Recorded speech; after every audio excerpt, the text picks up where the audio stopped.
सोनोफ basic लगभग 350 रुपये में मिलने वाला एक वाईफाई स्विच जो चंद मिनटों में किसी भी उपकरण को स्मार्ट बना सकता है। अब तक आप सोनोफ बेसिक से कोई एक डिवाइस कंट्रोल कर रहे होंगे, पर क्या आप जानते हैं कि आप इससे एक से अधिक अप्लायंसेस भी कंट्रोल कर सकते हैं? कैसे? इस वीडियो में देखें।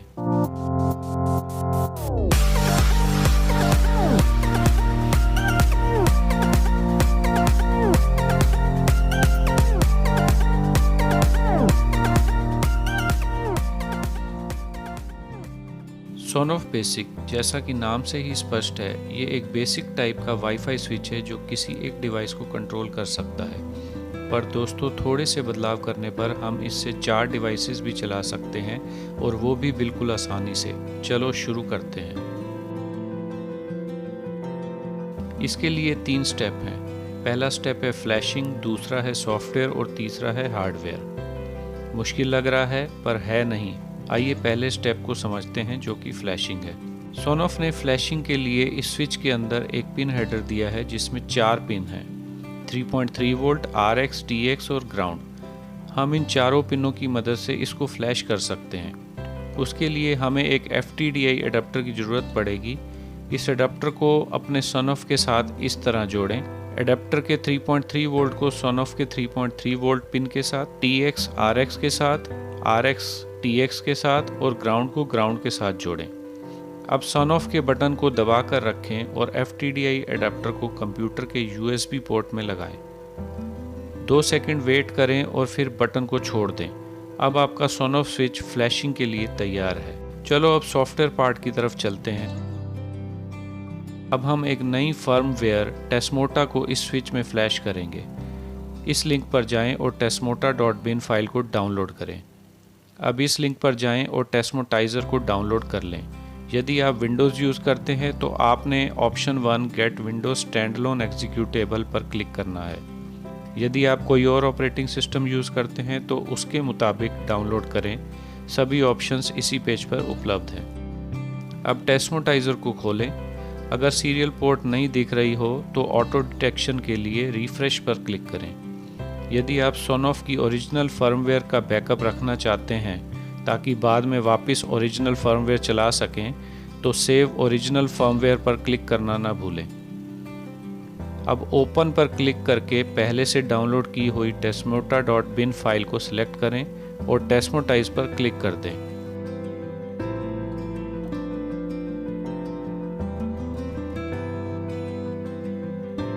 यदि आपने बैकअप ऑप्शन सेलेक्ट की थी तो ये पहले मौजूदा सोनोफ फर्मवेयर का बैकअप लेगा। कंप्लीट होने पर आपको एक बार FTDI अडेप्टर को निकाल कर दोबारा लगाना है, जैसे पहले आपने बटन को दबाकर फ्लैशिंग के लिए लगाया था। अब ओके क्लिक करें।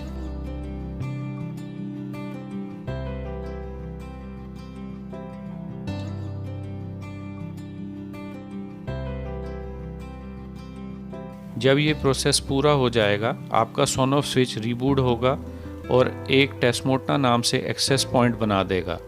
इस एक्सेस पॉइंट से कनेक्ट करें।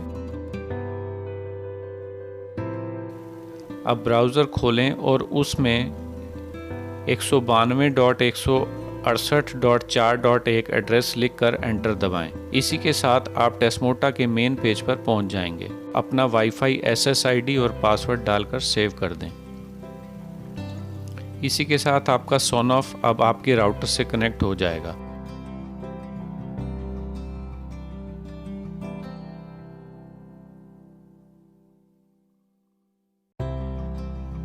अपने राउटर की सेटिंग पेज को खोलें और इस सोनोफ के IP एड्रेस को देख लें, जो कि टेस्मोटा नाम से आ रहा होगा।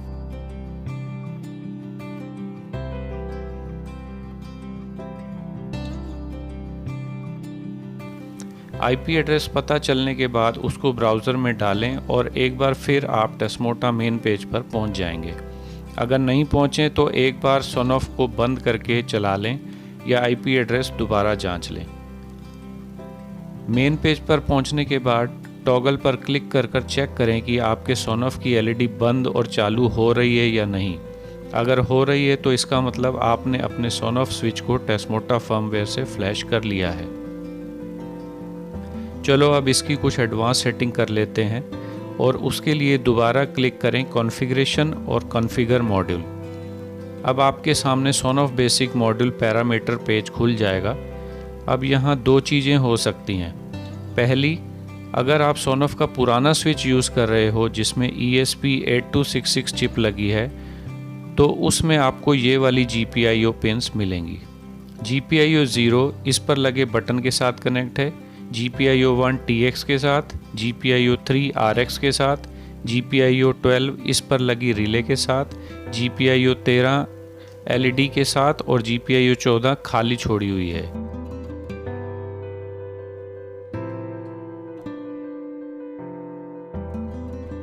इस पेज पर हम आसानी से GPIO 1, 2, 3, 4 और 14 को सेट कर सकते हैं, पर इन 5 पिनों में से GPIO 2 और 4 हमारे बोर्ड में कनेक्ट नहीं है, इसलिए हम बाकी की 3 पिनें ही इस्तेमाल करेंगे। तो इसका मतलब हम इसमें 3 और रिले बहुत ही आसानी से जोड़ सकते हैं। अगर आप थोड़ी और मेहनत कर सकते हैं, यानी कुछ तारें सोल्डर कर सकते हैं, तो आप इसके साथ 3 से अधिक रिले भी चला सकते हैं। अगर वो तरीका भी जानना चाहते हैं तो नीचे कमेंट कर देना, तो मैं उसके लिए एक अलग से वीडियो बना दूंगा। अब हम GPIO 1, 3 और 14 को स्क्रीन पर दिखाए ऑप्शन से सेट करेंगे।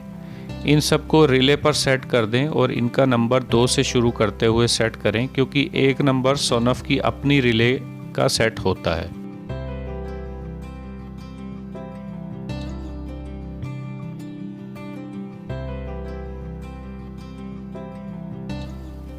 अगर आप 3 रिले नहीं लगाना चाहते तो खाली पिनों को नन पर सेट कर दें, या आप खाली पिनों को एक बटन लगाने के लिए भी इस्तेमाल कर सकते हो, जैसा कि यहाँ दिखाया गया है। बटन का नंबर आपने जिस रिले को कंट्रोल करना है उसके नंबर वाला ही रखें, या आप खाली पिन पर एक DHT11 टेम्परेचर और ह्यूमिडिटी सेंसर भी लगा सकते हो, जिससे आप बाद में कई ऑटोमेशंस भी ट्रिगर कर सकते हो।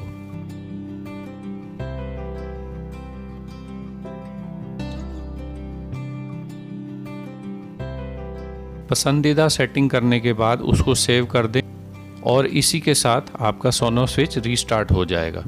अब दूसरी बात, अगर आपका सोनॉफ नया वाला है जिसके अंदर ESP8285 चिप है, तो उसमें सारी GPIO पिन सेम ही हैं सिवाय GPIO 14 के। GPIO 14 पिन इसमें कनेक्ट नहीं की हुई है, पर उसकी जगह GPIO 2 मौजूद है। सो इस नए वर्जन में हम GPIO 14 की जगह GPIO 2 को यूज़ कर सकते हैं। तो इसका मतलब हुआ कि नए वर्जन में भी हम 3 और रिले लगा सकते हैं। तो आप GPIO 1, 2 और 3 को दिखाए गए तरीके से सेट कर लें। पहले की ही तरह यदि आप 3 रिले नहीं लगाना चाहते तो खाली पिनों को नन पर सेट कर दें, या उनको एक बटन के लिए या DHT सेंसर के लिए भी इस्तेमाल कर सकते हैं। एक बार सब सेटिंग कर लेने के बाद सेव करें और आपका स्विच रीस्टार्ट हो जाएगा। दोनों तरीकों में रीस्टार्ट होने के बाद आपके द्वारा सेट की गई रिले के मुताबिक उनके बटन आप देख सकेंगे। अब यहाँ हमारे सॉफ्टवेयर वाला हिस्सा ख़त्म होता है। अब हम हार्डवेयर की तरफ बढ़ते हैं। जितनी डिवाइसेस हमें एक्स्ट्रा कंट्रोल करनी है, उतने ही DC 5 वोल्ट रिले मॉड्यूल की ज़रूरत पड़ेगी। इसके लिए आप एक सिंगल चैनल या डबल चैनल रिले भी यूज़ कर सकते हैं, पर ध्यान रखें कि रिले मॉड्यूल हमें वो यूज़ करने हैं जिनमें ऑप्टो कपलर भी लगा हो, ताकि हम दोनों बोर्ड्स में एक आइसोलेशन बना सकें। अब सोनॉफ बोर्ड पर लगी रिले की एक पिन से या AM 1117 वोल्टेज रेगुलेटर की तीसरी पिन से 5 वोल्ट VCC की तार सभी रिले मॉड्यूल के VCC पर लगा दें। यहाँ हम सोनॉफ बोर्ड के पिन हेडर से 3.3 वोल्ट नहीं यूज़ कर सकते, क्योंकि इससे 5 वोल्ट की रिले नहीं चलेगी। अब ग्राउंड को सोनॉफ पिन हेडर से ग्राउंड से लगाएं और रिले मॉड्यूल की डेटा पिन्स को सेट की हुई GPIO के मुताबिक लगा दें।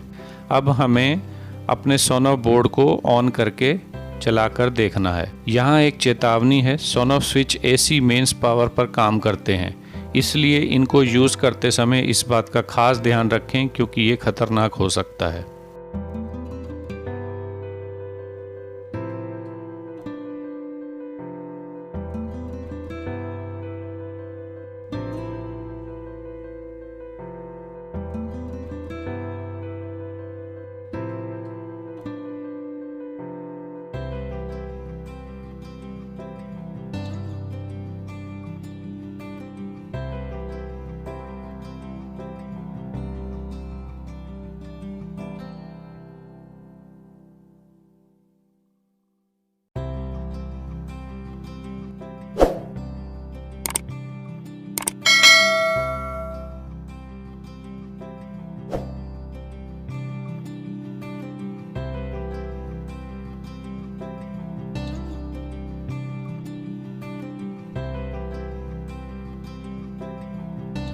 सब कुछ एकदम बढ़िया से चल रहा है।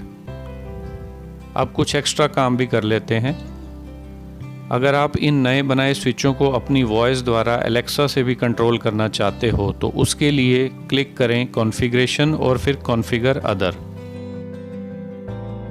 यहाँ इस सोनोस स्विच का नाम दें।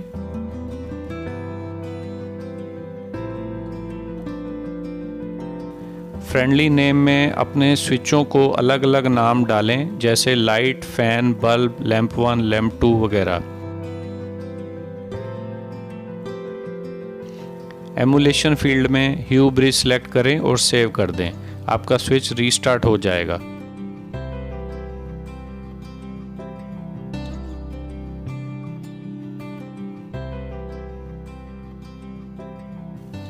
अब एलेक्सा ऐप खोलकर डिवाइस डिस्कवरी ऑन करें और अपने नए बनाए स्विच को इसमें ऐड कर लें।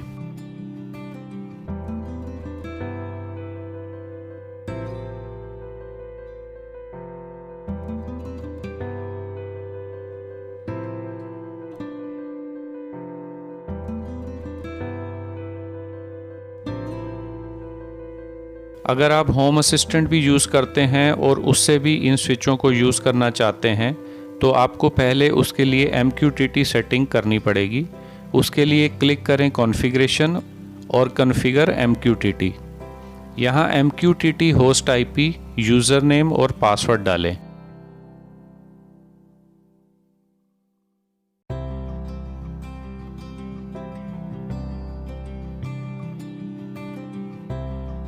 अब इस स्विच के लिए एक टॉपिक नेम रखें। हम टेस्ट लैंप्स रख लेते हैं। अब सेव कर दें। होम असिस्टेंट में इन कॉन्फ़िगरेशन लाइंस को डालकर नए स्विच ऐड कर लें। कमांड और स्टेट टॉपिक्स में दिए नंबर वही हैं जो हमने उनकी रिले को सेट करते वक्त दिए थे। तो दोस्तों, इसी के साथ हमारा ये प्रोजेक्ट कंप्लीट हुआ। अब आप सोनोफ बेसिक स्विच से 4 चीज़ों को कंट्रोल कर सकते हैं। उम्मीद करता हूँ कि आपको ये आइडिया पसंद आया होगा। इसी तरह के और प्रैक्टिकल आइडियाज़ के लिए चैनल को सब्सक्राइब ज़रूर कर लीजिए। अगर आपके पास कोई सवाल या कोई नया आइडिया है तो प्लीज़ नीचे कमेंट में ज़रूर लिखें, मैं जल्दी ही आपको उसका जवाब दूंगा। आप स्वस्थ रहें, सुरक्षित रहें और अपने इस चैनल से जुड़े रहें। इसी कामना के साथ अगली वीडियो में फिर से मिलते हैं। तब तक के लिए नमस्कार।